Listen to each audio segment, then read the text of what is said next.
Bonjour à tous et bienvenue dans cette nouvelle vidéo de déballage de boîtes pour Horreur Arkham, le JCE. On continue les cartes truands du cycle La Cité Engloutie, et on va voir la dernière carte de niveau 0 je crois. Allez, la première carte c'est As de la Gâchette, une compétence, 3 icônes libres, trait entraîné, à attribuer uniquement lors d'un test de compétence d'une capacité imprimée sur un soutien arme à feu ou à distance que vous contrôlez. Alors, ça le trait entraîné, donc bien évidemment c'est tutorable avec la perfection vient de l'entraînement. Les cartes arme à feu et à distance, on en a un certain nombre, en gardien et en truand essentiellement, mais il y a aussi une biclassée mystique survivant et quelques autres en survivant. Voilà. Bon, à noter que c'est utilisable par Amanda Sharp, voilà, si vous voulez faire un deck Amanda Sharp Archer, voilà. Tiens, pourquoi je l'ai deux fois? Alors, vous avez une carte qui va vous donner quand même un bon bonus, 1+3. Pourquoi avoir un bon bonus? Pour réussir, notamment si vous jouez à niveau élevé de difficulté, mais aussi pour réussir largement. Donc, les cartes arme à feu ou à distance, qui demandent un certain degré de réussite, enfin qui demandent de réussir par X ou plus, ou alors qui ont un effet pour chaque point de réussite. Voilà, il y a ça. Et on peut notamment citer le fusil de chasse de la boîte de base. Vous avez un +3, et au lieu des dégâts normaux, vous infligez un dégât pour chaque point de réussite, minimum de 1 et maximum de 5, et en cas d'échec, si vous blessez un autre investigateur, il se prend un dégât par point manquant. Le Mauser C96 de niveau 0 ou de niveau 2, vous l'inclinez pour combattre, mais si vous réussissez de 2 ou plus, soit vous le redressez, soit vous gagnez une ressource.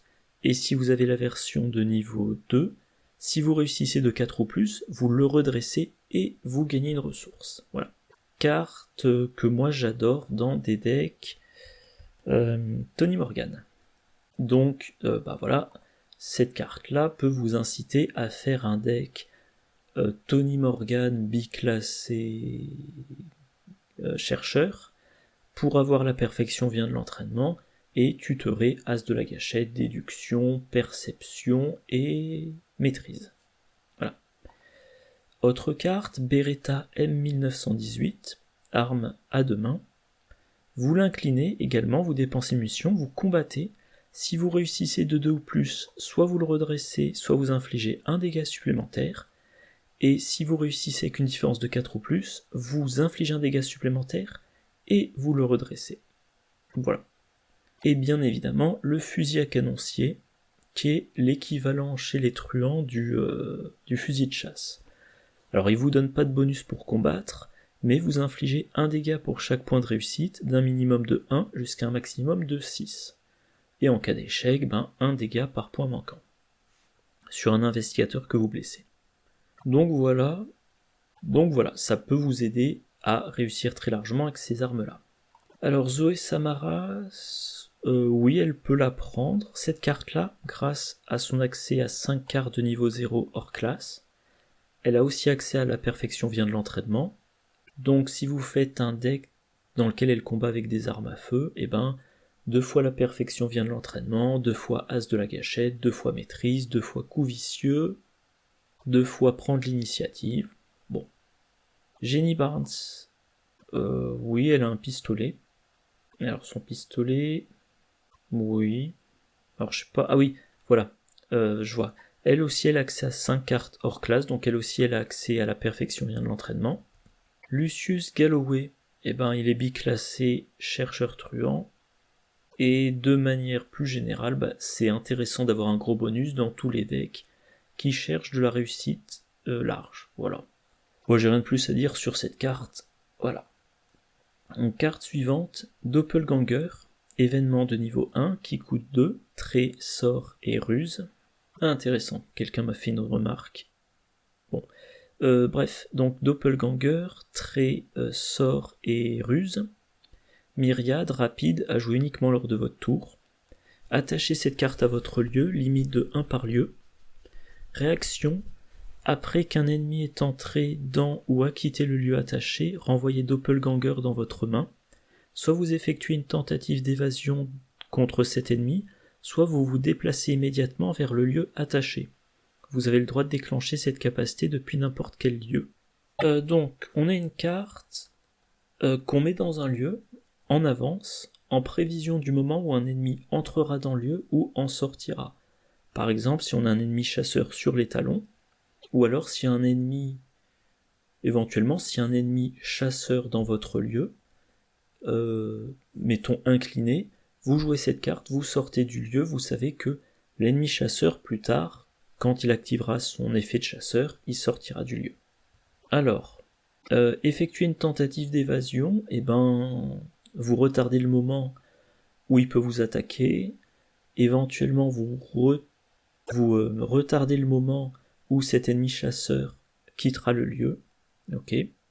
Se téléporter dans le lieu dans lequel vient d'entrer un ennemi, ça va servir pour faux papier et toutes les cartes qui profitent de la présence d'un ennemi, notamment pour trouver un indice.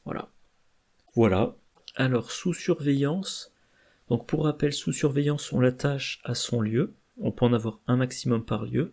Forcer après qu'un ennemi non élite est entré dans le lieu attaché, défausser sous surveillance, échapper automatiquement à cet ennemi et découvrez un indice dans le lieu attaché. Cet ennemi ne se redresse pas lors de la prochaine phase d'entretien. Voilà, j'ai essayé de me souvenir à quoi je pensais. Donc, dans votre deck, vous pouvez mettre Doppelganger et sous surveillance. Quand vous êtes dans un lieu, vous semez derrière vous les exemplaires de Doppelganger et de sous surveillance, en mettant les deux cartes dans le même lieu. Et à un moment donné, un ennemi entre dans un lieu dans lequel il y a Doppelganger et sous surveillance. D'abord on active sous surveillance parce que c'est un effet forcé. Donc un ennemi non élite entre dans le lieu et attaché. Vous défaussez sous surveillance, vous échappez à cet ennemi, vous découvrez un indice dans le lieu de cet ennemi. L'ennemi ne se redressera pas. Ok, maintenant vous activez Doppelganger et vous allez donc renvoyer la carte dans votre main. Et vous n'effectuez pas de tentative d'évasion contre l'ennemi, vu que vous lui avez échappé automatiquement, mais vous vous déplacez dans ce lieu. Vous déplacez dans ce lieu, et vous êtes maintenant dans un lieu dans lequel il y a un ennemi incliné, qui ne se redresse pas pendant la phase d'entretien, et vous avez tout loisir pour utiliser vos faux papiers, oreilles indiscrètes, suivi, pour profiter de la présence de cet ennemi pour enquêter plus efficacement. Alors, ça peut être intéressant aussi avec combat déloyal. Combat déloyal, tant que vous attaquez, discutez ou tentez d'échapper à un ennemi incliné, vous gagnez plus de votre valeur de compétence. Réaction, après que vous avez échappé à un ennemi incliné combat déloyal, effectuez une action combattre contre cet ennemi, ignorez le mot-clé distant pour cette attaque. Donc là, pour le coup, que je dise pas de bêtises. Parce que j'avais pensé une combo, vous pouvez l'avoir sous Doppelganger, mais on me dit que ça marche pas. Mais, j'avais pensé un truc de pouvoir combiner les deux pour attaquer à distance avec combat déloyal, mais ça marche pas. Par contre, vous pouvez jouer Doppelganger dans votre lieu, rester dans le lieu en sachant qu'un ennemi chasseur va arriver. Dès qu'il entre dans le lieu, vous activez Doppelganger, vous le renvoyez dans votre main, vous effectuez une tentative d'évasion. Si elle est réussie, vous déclenchez la réaction de combat déloyal, immédiatement vous attaquez cet ennemi. Donc pendant la phase des ennemis. Et comme il est incliné, vous avez un bonus pour votre combat. Voilà. Alors, c'est intéressant pour Lucius Galloway, parce que ça veut dire qu'en action rapide, pendant la phase des ennemis, il a l'opportunité de réussir une évasion largement pour avoir l'indice bonus. Donc il y a moins la pression de « il faut que je prenne cet indice avant la fin de mon tour ». Non, s'il reste un indice, Alors, c'est rapide, Doppelganger? Ouais. Donc à la fin de votre tour, s'il reste un indice dans votre lieu et qu'il y a un ennemi chasseur qui va vous tomber dessus, pour une ressource, vous jouez Doppelganger, face des ennemis, l'ennemi entre, vous remontez Doppelganger dans votre main, tentative d'évasion, vous mettez vos bonus, si vous réussissez l'évasion, bah vous ne faites pas attaquer par l'ennemi, et si vous réussissez de 2 ou plus, vous avez l'indice. Et round prochain, vous commencez votre tour en sortant du lieu. Attendez, je dis une bêtise, parce que... Non, même si vous échappez à l'ennemi, phase d'entretien, il se redresse. Donc il faudra quand même lui rééchapper avant de sortir du lieu. Là j'avais mis occultation, dont je parlerai dans une autre vidéo. Je sais plus pourquoi j'ai mis ça. Quand vous engagez un ennemi... Ouais, alors ça peut être l'autre effet. Voilà, je vois. Vous pouvez combiner Doppelganger et occultation. Occultation, j'en parlerai plus en détail donc dans la vidéo de demain, je crois. Doppelganger, vous le remontez dans votre main. Vous vous déplacez dans le lieu de cet ennemi. Donc vous devenez engagé avec un ennemi. Voilà, réaction, quand vous engagez un ennemi, inclinez occultation et libérez un pion scellé ici. Effectuez immédiatement une action combattre ou échapper à contre cet ennemi. Lors de ce test de compétence, votre valeur de compétence de base est égale à la valeur occulte de votre lieu. Donc au lieu d'essayer à distance d'échapper à l'ennemi, vous vous téléportez dans le lieu, et ensuite, en réaction, vous faites une tentative d'évasion. Pourquoi ? Pour être dans le lieu de l'ennemi, mais avec un ennemi incliné.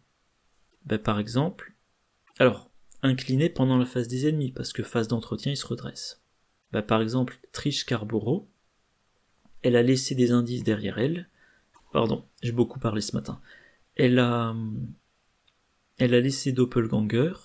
Un ennemi entre dans le lieu, elle se téléporte dans ce lieu, elle fait une tentative d'évasion. C'est une fenêtre... Alors, maintenant que j'ai trouvé... Ah non, c'est pas là. C'est dans les annexes. Les fenêtres d'action. Ah mince, je sais plus où c'est. Bon bref, il y a tout un tas de fenêtres d'action rapide. Donc il y a notamment, de mémoire, une fenêtre d'action rapide entre l'étape les ennemis se déplacent et l'étape les ennemis attaquent. Eh bien, étape de déplacement des ennemis, vous déclenchez Doppelganger, puis occultation, et là, vous avez un ennemi incliné dans votre lieu. Fenêtre d'action rapide, vous utilisez une action rapide pour prendre un indice, et voilà, si vous jouez Trish Carboro, elle découvre un indice dans un lieu où se trouve au moins, dans un lieu dans lequel se trouve un ennemi, elle a un indice supplémentaire. Voilà. Oui, à noter, Trish Carboro, elle a accès au sérum d'amplification des rêves, donc ça lui pose aucun problème de stocker les doppelgangers dans sa main, en prévision du moment où la carte sera utile. Ouais, dernière carte de cette vidéo, contact avec la pègre, un soutien de niveau 2 qui coûte 1, très relation et illicite, exceptionnel, donc il coûte 4 XP. Action, dépenser de ressources, piocher la carte attachée à contact avec la pègre. Réaction, quand un soutien illicite en jeu que vous contrôlez est défaussé, inclinez contact avec la pègre, attachez ce soutien à cette carte face cachée, limite de 1 soutien attaché.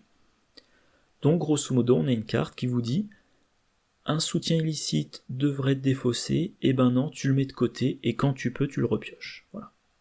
Alors, les soutiens illicites, il y en a un certain nombre, quasiment tous en truand, mais pas que, voilà, aussi gardiens et survivants. Alors, pourquoi on voudrait récupérer un soutien ? Enfin, pourquoi est-ce qu'on veut rejouer un soutien ? Parce qu'il est à court d'utilisation. Donc, les soutiens illicites qui ont des utilisations, pareil, il y en a plein. C'est essentiellement des armes à feu. Je sais pas, on va voir la Thompson 45 de niveau 0. On peut avoir déguisement qui vous aide à vous échapper. On peut avoir le fusil à canoncier qui vous coûte 5 XP mais qui n'a que 2 munitions. Voilà. Alors, ces cartes-là, il faudra qu'elles se fassent défausser, mais ça, pour la plupart, c'est pas dur. Alors, pour déguisement, Là tout de suite, honnêtement, je vois pas de possibilité. Mais pour tout ce qui occupe un emplacement spécifique, il suffit de jouer une carte qui occupe le même emplacement pour forcer la défausse de la première. Et donc ça, en réaction, vous l'attachez avec contact avec la pègre. Il y a aussi des cartes dans ce cycle-là d'ailleurs. Alors je vais le ressortir quand même. Les cartes survivants. Méthode non conventionnelle, voilà. En tant que coup supplémentaire, choisissez défausser de votre main ou de votre zone de jeu un soutien objet qui occupe au moins un emplacement de main. Ça permet de faire une enquête. On a la même chose pour l'évasion, et il y a quelques cycles, on a vu la même chose pour le combat. Donc toujours est-il, vous vous débrouillez pour défausser un soutien illicite, vous l'attachez à contact avec la pègre, et ensuite, pour une action et deux ressources, vous le piochez, et ensuite vous le rejouez. Et j'ai mis une petite remarque, ça marche très bien avec Zoé le Rat-Vigile, notamment la version de niveau 3. Donc pour rappel, c'est un allié qui coûte 2, allié criminel, il occupe l'emplacement d'allié, action rapide, dépensez une ressource, choisissez un soutien objet dans votre main et jouez-le, en payant son coût, défaussez un soutien objet en jeu, gagnez 2 ressources. Donc, quel est le cycle ? Je l'ai marqué là. Vous avez un soutien, alors il faut que ça soit un objet. Enfin, attendez, je vérifie. Oui, il faut que ça soit un objet. Et je vais en profiter pour voir quelle quantité il y en a. Donc, soutien illicite, mais également objet. Voilà, on passe de 58 à 46. Et si on veut qu'il ait des utilisations, on passe à 34. Ouais, ça en fait quand même encore beaucoup. Donc vous avez ce soutien objet illicite. Vous utilisez et il n'a plus d'utilisation. Action rapide de jouer le Rat-Vigile. Vous le défaussez, ça vous rapporte 2 ressources. Réaction de contact avec la pègre. Vous inclinez contact avec la pègre, vous l'attachez à contact avec la pègre. Maintenant, pour une action, vous dépensez les 2 ressources que Joé le Rat-Vigile vient de vous donner. Vous remettez dans votre main ce soutien. Et maintenant qu'il est dans votre main, Joé le Rat-Vigile, action rapide, vous dépensez une ressource et vous le jouez. Alors, ça vous coûte le coût de la carte, mais l'ensemble vous dit, pour une action et une ressource et le coût de cet objet illicite, cet objet illicite qui est en jeu sans aucune utilisation restante, vous le remettez en jeu avec son nombre maximum d'utilisation. Voilà, pour moi c'est l'intérêt de cette carte, sinon oui, éventuellement ça vous fait cycler, par exemple Michael McGlenn, pardon. Voilà, Michael McGlenn, il va avoir plein d'armes différentes, donc vous faites un deck avec 6 pistolets, chacun en 2 exemplaires. Dès qu'un pistolet est vide, vous rejoignez un autre pistolet, le premier est défaussé, attaché à contact avec la pègre, et dès qu'un autre pistolet en jeu est vide, vous récupérez le pistolet dans votre main, vous le rejouez. Ouais. Mais l'effet qui servira dans la plupart des decks, c'est quand même l'effet avec jouer le Rat-Vigile. Voilà. Ah oui, et un point important que j'ai mis, malheureusement ça ne marche pas avec Receleur. Receleur, réaction, quand vous jouez une carte illicite lors de votre tour, inclinez le receleur, la carte illicite gagne rapide. Si elle avait déjà rapide, réduisez de 1 son coût à la place. Jouer le Rat-Vigile, il vous fait jouer un soutien objet en action rapide. Donc Receleur ne s'active pas, à moins que la carte soit déjà rapide. Dans ce cas-là, il vous fait une réduction de 1. Et voilà, concrètement, si vous utilisez cette combo pour jouer un 25 automatique, Receleur vous fait une réduction de 1, et donc l'ensemble, ça devient, pour une action, je rejoue le 25 automatique, avec toutes ces munitions. Voilà. Dans ce cas très spécifique, très spécifique, Receleur vous fait économiser la ressource que vous demande jouer le Rat-Vigile. Voilà. Bon ben j'ai fait très vite, je vais passer au bilan. Alors le bilan. As de la gâchette. C'est un bon bonus pour une arme à feu. C'est intéressant dès que vous attaquez avec des armes à feu. Encore plus si c'est des armes à feu qui vous nécessitent un certain niveau de réussite, ou alors un effet qui est proportionnel au point de réussite. Comme c'est entraîné, c'est encore plus intéressant si vous avez accès à la perfection vient de l'entraînement. Voilà. Donc, si vous êtes biclassé, truand, chercheur, et que vous combattez avec des armes à feu, ou à distance, pardon d'ailleurs, 2 copies de ça, 2 copies de la perfection vient de l'entraînement. Voilà. Doppelganger, c'est, je trouve, vraiment génial, encore une fois, pour tous les decks de truands qui veulent jouer avec la présence des ennemis. Encore une carte qui entrerait bien dans un deck Alessandra Zorzi. Ah, c'est vrai que j'ai pas élaboré là-dessus, peut-être que quand je ferai ma vie... Non, c'était au cycle dernier, Alessandra Zorzi, mais... Enfin voilà, Doppelganger, ça vous permet soit d'échapper aux ennemis à distance avant qu'ils vous tombent dessus, soit de vous téléporter dans votre lieu pour utiliser leur présence.